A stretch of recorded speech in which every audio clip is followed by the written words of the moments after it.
प्रभाग क्रमांक 10 मधील महाविकास आघाडीचे उमेदवार प्रवीण नागरे, डॉक्टर ऋषाली नरेश सोनवणे, मनसेचे विशाल भावले आणि फरीदा सलीम शेख यांनी प्रभाग क्रमांक 10 मधील पवार संकुल या भागामध्ये प्रचार केला आहे। प्रभागातील अनेक समस्या यावेळी त्यांनी जाणून घेत प्रभाग क्रमांक 10 मध्ये सर्वांगीण विकास करण्यासाठी हा विकास आघाडीच्या पाठीशी सक्षमपणे उभे राहावे असं आवाहन त्यांनी उमेदवारांना केलं आहे। महाविकास आघाडीचं प्रभाग क्रमांक 10चं पॅनल या ठिकाणी आता पवार संकुल विश्वासनगर या भागामध्ये आहे आणि प्रत्येक वेळेस म्हणजे 4-5 दिवसापासून आम्ही जसं फिरतोय त्यावेळेस आमच्या एक लक्षात येते की खरंच प्रभाग क्रमांक 10 हे समस्यांचं माहेरघर आहे। कारण की ज्या मूलभूत सुविधा आहेत 30-35 वर्षात नगरपालिकेने जर या मूलभूत सुविधाही या भागात पुरवलेल्या नसतील तर मग आतापर्यंत जे लोकप्रतिनिधी होऊन गेले त्यांनी काय काम केलं हा प्रश्न नक्कीच सामान्य जनतेने त्यांना विचारला पाहिजे। आता आपण ज्या रोडवरती उभा आहोत हा DP रोड आहे, 100 फुटी रोड। हा अंबिका अशोकनगर अंबिकापासून तर वरती पिंपळगावच्या बाउंड्रीपर्यंत 100 फुटी DP रोड आहे। आपण बघू शकता हा 10 फूट पण रोड या ठिकाणी नाही। जर असे रोड, लाईट, पाणी ह्याच सुविधांअभावी जर लोकांना त्रास होणार असेल, या मूलभूत सुविधा जर लोकांना मिळणार नसतील तर मग या लोकप्रतिनिधीचा फायदा काय।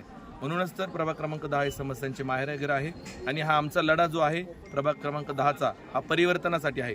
समोर असलेल्या दोन्ही सत्ताधारी पॅनलच्या विरोधात हे आमचं परिवर्तन पॅनल आहे, हा आमचा महाविकास आघाडीचं पॅनल आहे आणि या निमित्ताने मी पुन्हा एकदा प्रभाग 10 मधील नागरिकांना एकच विनंती करतो की आपलं मतरूपी आशीर्वाद देऊन आम्हाला विजयी करा आणि या परिवर्तनाच्या नांदीत आपण सगळ्यांनी सहभागी व्हा। धन्यवाद। हॅलो, नमस्कार। मी डॉक्टर ऋषाली नरेश सोनवणे उद्धव बाळासाहेब ठाकरे गटाकडून उमेदवारी करत आहे। आम्ही प्रभागात जसं 20,000पासून श्रीकृष्णनगरपासून किंवा इथपर्यंत आता आम्ही पवार संकुलपर्यंत आलेलो आहे। खरंच आपण पाहत असताना तर आपण चालतोय तर आम्ही पाहतोय की खरंच एकही रस्ता असा नाही आहे की तो खूपच चांगला आहे किंवा चांगला आहे, त्याची अवस्था थोडीशी चांगली आहे, पण ह्याच्यातले 70 ते 80% रस्त्यांची अवस्था खूपच विकट आहे।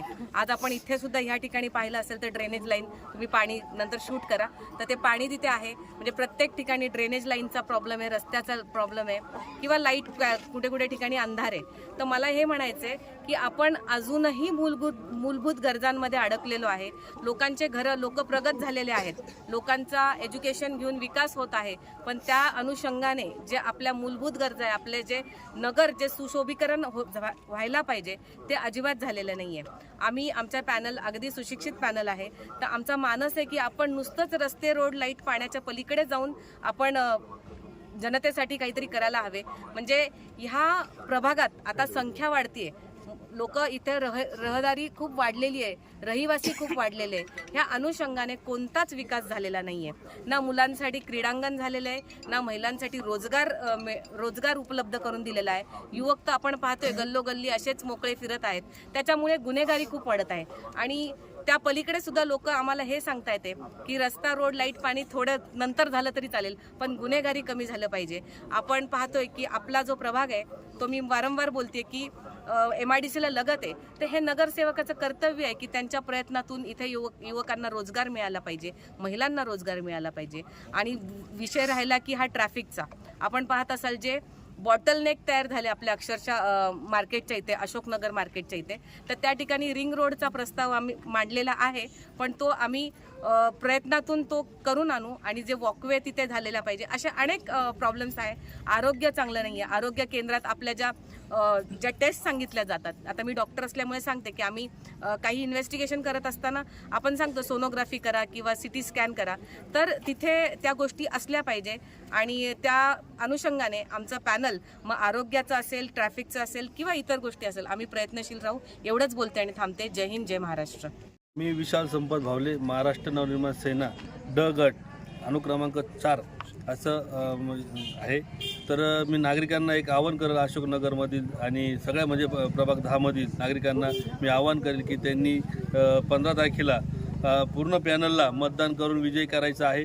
या प्रभागामध्ये अशा अनेक समस्या आहे का आता बोलता बोलता पूर्ण आपला दिवस जर गेला तरी म्हणजे अपूर्ण पडेल असं एवढ्या समस्या आहे। आता त्या समस्यांवर एक आम्ही सगळ्या मालिका तयार केली आहे, ते आम्ही पुढं प्रेझेंटेशन करू, परंतु आता मी नागरिकांना एकच म्हणजे विनंती करेल की येत्या 15 तारखेला पूर्ण पॅनलला मतदान करायचं आहे। एवढं बोलतो, थांबतो। जय हिंद, जय महाराष्ट्र। नमस्कार, मी फरीदा सलीम मामा शेख, मी उमेदवार म्हणून आज सगळे प्रभागात मी फिरत आहे आणि फिरत असताना सगळ्यांचं खूप म्हणजे आमचा प्रचार खूप चांगला आहे।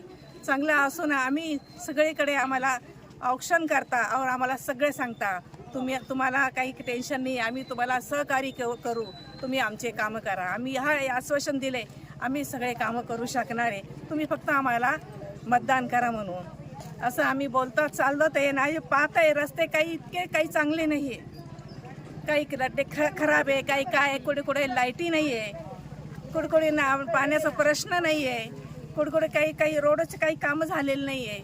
आम्ही त्यांना सगळे आश्वासन असे दिले, तुम्ही आम्हाला निवडून आणा, आम्ही तुमचे कामे आम्ही करू शकणार असं मी बोलते. जय हिंद.